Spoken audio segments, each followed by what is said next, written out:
Bien, écoutez, c'est un grand plaisir de vous accueillir ici à l'École normale supérieure. Notre maison qui est traditionnellement une maison qui est ouverte à tout un tas de débats d'idées et je tiens beaucoup à ce qu'il en soit ainsi. Je pense qu'elle joue un rôle aussi dans la société de ce point de vue-là. Votre colloque, donc, droit international, guerre et paix, problèmes actuels, co-organisé par la DIF et Pugwash France,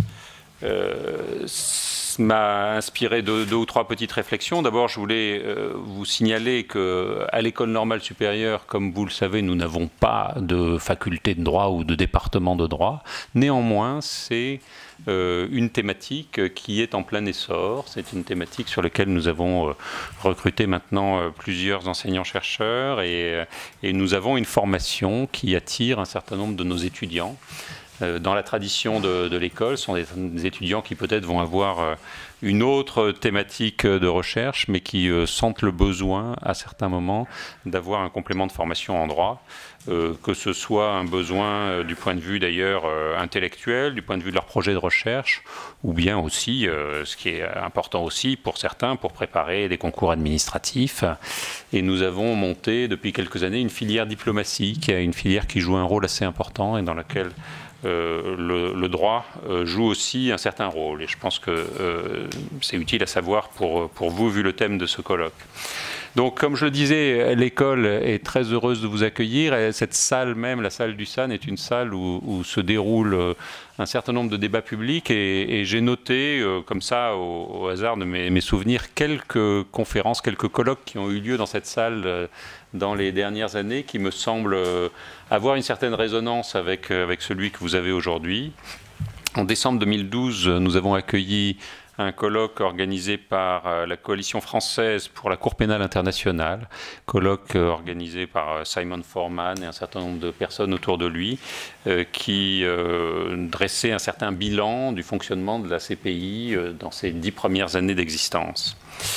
En février 2014, il y a eu un colloque qui était intéressant aussi, passionnant, un colloque sur la deuxième gauche qui s'est conclu par une soirée qui était une séance de discussion, qui s'appelait Regards croisés, entre deux personnalités éminentes, Michel Rocard d'une part et Pierre Rosanvallon d'autre part.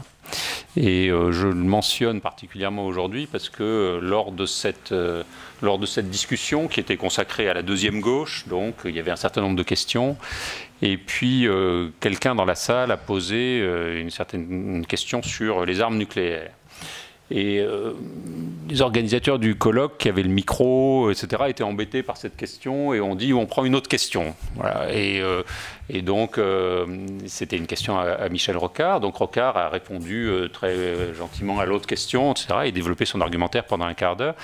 Et au bout d'un quart d'heure, il a dit « Oui, mais je ne veux pas du tout éluder la question précédente, celle que l'organisateur du colloque voulait, lui, mettre au placard. » Et il a, à ce moment-là, il s'est lancé dans un argumentaire très détaillé, très argumenté et très vigoureux pour la suppression totale de toutes les armes nucléaires, qui était vraiment une position extrêmement ferme et très résolue. Et finalement, peut-être que pour conclure dans cette liste, il y en aurait beaucoup d'autres, mais j'ai essayé de choisir quelques thèmes qui me semblent en résonance.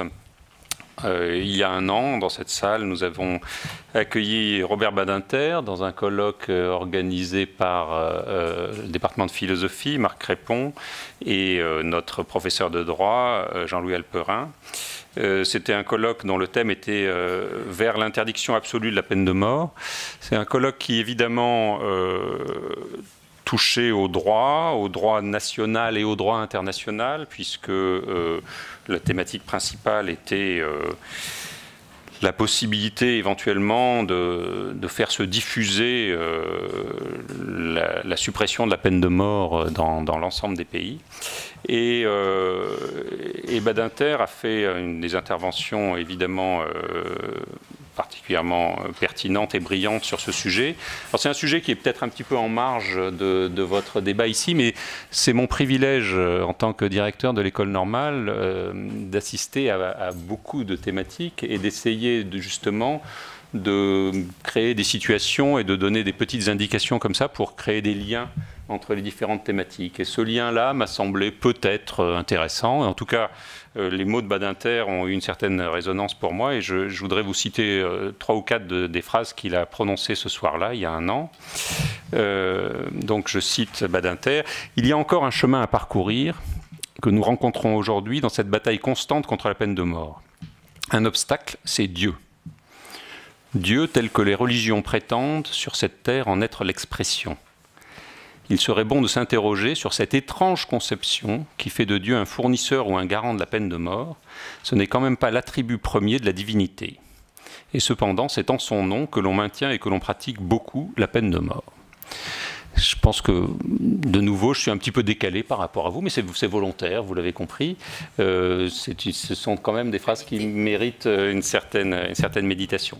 Voilà, donc, juste pour conclure en 2 mots, je suis très heureux que vous soyez là et je vous souhaite un excellent colloque.